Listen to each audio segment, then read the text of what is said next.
पुनर्विवाह। आज दिन भर दुकान पर प्रीति का मन उचट सा रहा। दिमाग में उथल पुथल मची रही। सुबह घर से निकलते में समय माँ जी यानी प्रीति की सास ने धीमी स्वर में कह दिया था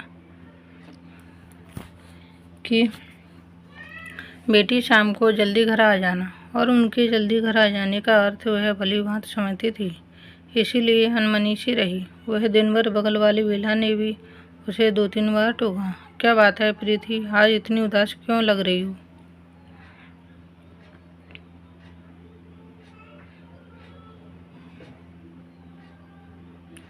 प्रीति मुस्कुरा भर दी। 5 बजे बेला और सामने वाली प्रज्ञा को दुकान का ख्याल रखने का कहकर घर चली गई। जाते ही अंकुर उसके पैरों से लिपट गया। माँ जी ने उसे चाय दी और तैयार होने को कहा। चाय पीकर प्रीति ने हाथ मुंह धोया और कपड़े बदलकर तैयार हो गई। माँ जी ने जबरदस्ती उसके गले में चैन पहना दी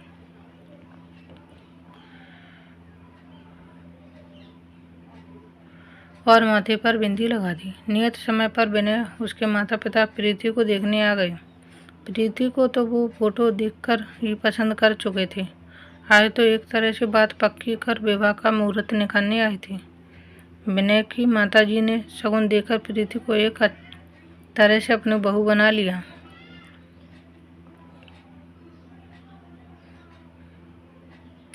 प्रीति की आंखें भर आईं। ठीक इसी तरह एक दिन माँ जी ने शगुन देकर दीपक के लिए उसे स्वीकारा था। तब मन में कितनी उमंगें थी। नए जीवन में प्रवेश की खुशी थी, नए परिवार के साथ बनने की प्रसन्नता थी, और आज वही सब दोहराया जा रहा है। लेकिन मन में कोई खुशी और उत्साह नहीं है, उल्टे दुखी और बुझा बुझा सा मन है।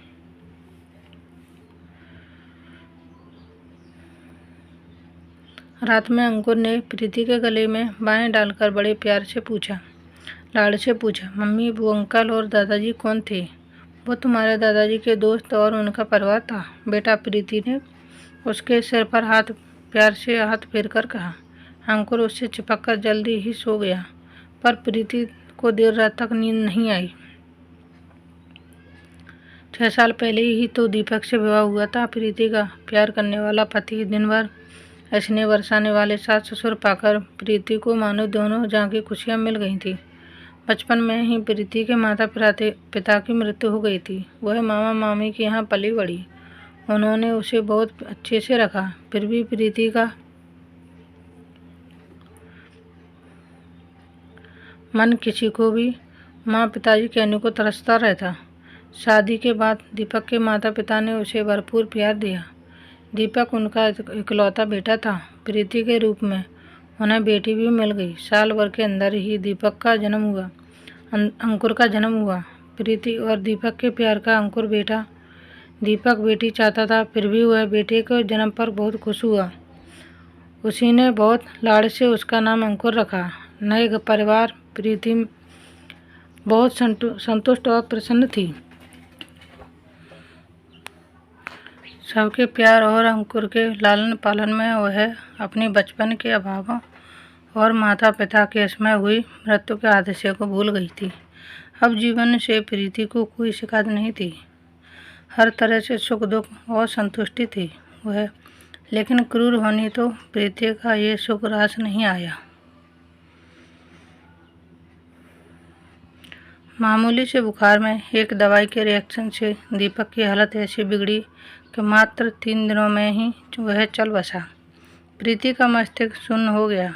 4 दिन पहले ही हंसता खिलखिलाता दीपक यूँ अचानक चला गया कि आज दुनिया में कहीं उसका नामो निशान तक नहीं बाकी ना रहा। प्रीति की दुनिया उजड़ गई। नन्हे अंकुर का रोना भी उसको सुनाई नहीं देता था। मात्र 2.5 साल का ही तो था वह, और उसके सिर से पिता का साया उठ गया। दीपक के माता पिता ने अपने दिल पर पत्थर रखकर इस हादसे को बर्दाश्त किया और अंकुर और प्रीति को संभालने में अपना गम भुलाने लगे। महीनों बाद प्रीति थोड़ी संभली और अंकुर की देखभाल में समय काटने लगी। उनके घर के पास ही एक छोटा बाजार था, जहां ऊपर वाली मंजिल पर महिला मार्केट था। वहां बहुत सारी गृहिणियां अपना व्यवसाय चलाती थीं। कोई ब्यूटी पार्लर, कोई बुटीक, तो कोई सिलाई पेंटिंग। क्लास। घरेलू काम से निवृत्त होकर औरतें अपनी अपनी दुकानों पर आ जाती।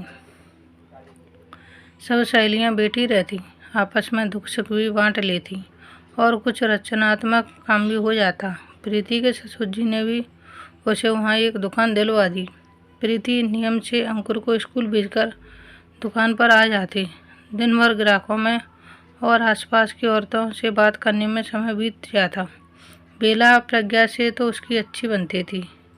अब वह फिर से सामान्य होने लगी थी, लेकिन माँ और पिताजी को उसके भविष्य की चिंता सताने लगी थी। वे उसके पुनर्विवाह के लिए लड़का ढूंढने लगे। उनकी चिंता भी स्वाभाविक ही थी, क्योंकि वह मात्र 26 साल की तो थी। अभी पारसी जिंदगी वह कैसे अकेले काटती। प्रीति दोबारा विवाह करने के लिए बिल्कुल तैयार न थी, पर सास ससुर के तर्कों और याचना के आगे उसे झुकना पड़ा। 2-4 जगह खोज खबर के बाद उन्हें विनय और उसका परिवार बहुत अच्छा लगा। सारी बातें तय हो गईं, विवाह की तिथि पक्की हो गई। तब एक दिन माँ ने बताया, विनय अंकुर को अपनाने को तैयार नहीं है। प्रीति पर तो मानो ब्रजपाती हो गया। उस मासूम से तो पिता का प्यार छीन ही लिया किस्मत ने। अब माँ भी छिन जाएगी। माँ, मैं विवाह नहीं करूँगी। मैं अंकुर से अलग नहीं रह सकती। विनय से कहिए, अगर मुझसे विवाह करना है तो मेरे अंकुर को भी अपनाना पड़ेगा, वरना इस रिश्ते में मुझे कोई दिलचस्पी नहीं है। प्रीति ने साफ सपाट शब्दों में कह दिया। ऐसा मत बोल बेटी, हम है ना अंकुर के साथ।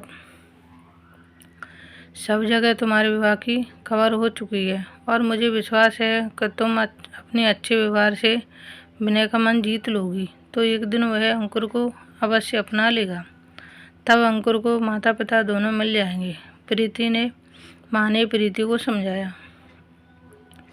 बेबस प्रीति माँ के तर्कों के आगे हार गई और उनके गले लगकर रो दी। अंकुर के बारे में सोचकर उसका कलेजा मुंह को आने लगा। 15 दिन बाद ही एक सादे समारोह में प्रीति और विनय का विवाह हो गया। कुछ दिन विनय के माता पिता दोनों साथ रहे, फिर दिल्ली वापस चले गए। प्रीति नए घर, नए परिवेश और नए रिश्ते में अपने आप को ढांढने का प्रयत्न करने लगी। विनय बहुत समझदार, प्यार करने वाला और ध्यान रखने वाला जीवन साथी था। प्रीति बहुत खुश थी। बस यही बात रह रहकर उसे कचोटती रहती कि काश विनय उसकी ममता की तड़प को भी समझ पाता और अंकुर को भी अपना लेता। वैसे प्रीति को इस बात की तसल्ली थी कि विनय उसी शहर में रहता था। उसके ऑफिस जाते ही घर के काम करके वो अपनी दुकान पर चली जाती। स्कूल से अंकुर को भी पिताजी दीप्ति के पास छोड़ जाते। दोपहर भर प्रीति दीप्ति अंकुर के साथ समय बिता लेती, उसे लाड़ प्यार कर लेती, लेकिन शाम को जब वह वापस घर आने लगती तब अंकुर रुआसा होकर उसका पल्लू पकड़ लेता। तब प्रीति का कलेजा तार-तार हो जाता। बड़ी मुश्किल से वह भरी आंखों से फिर मिलने का वादा कर उसे बिता लेती। रात भर अंकुर का रोता चेहरा उसके सामने घूमता रहता और वो सो नहीं पाती। कुछ महीने इसी तरह बीत गए। एक दिन प्रीति को पता चला कि वह माँ बनने वाली है। विनय की खुशी का ठिकाना ना रहा। वह दीप्ति का हर तरह से ख्याल रखता। कुछ और महीने बीतने पर प्रीति का दुकान पर जाना बंद हो गया और अंकुर से मिलने का जरिया भी। कभी कभी माँ पिताजी अंकुर को प्रीति के पास ले आते, पर रोज तो ये संभव ना था। उसका हृदय विकल रहता।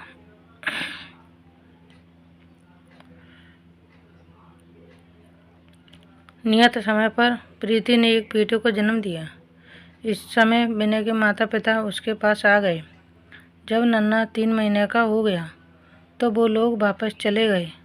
अब प्रीति दिन भर नन्हे की देखभाल में लगी रहती।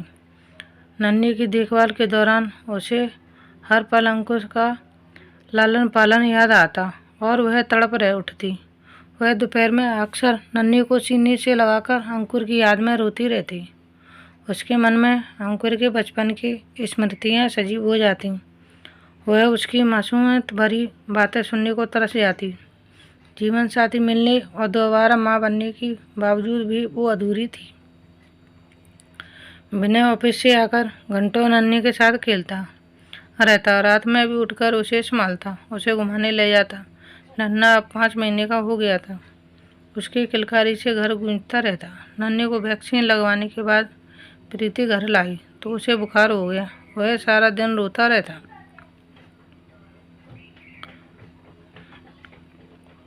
और चिड़चिड़ करता रहता। प्रीति ने उसे संभालते संभालते बहुत थक गई थी। विनय, अगर आप इजाज़त दें तो मैं कुछ दिनों के लिए माँ के पास हुआ हूँ, वहाँ नन्हे की देखभाल भी ठीक से हो जाएगी। उसने विनय से पूछा। हाँ प्रीति, हो आओ, तुम्हें भी थोड़ा आराम मिल जाएगा। बहुत थक गई हो तुम। मेरा चिंता मत करना, ऑफिस का कैंटीन बहुत अच्छा है, मैं भी वहीं खाना खा लिया करूँगा। विनय ने अनुमति दे दी।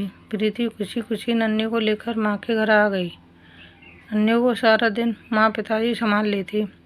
प्रीति पूरा समय अंकुर की देखभाल में बिताती, उसे नहलाना धुलाना सब कुछ।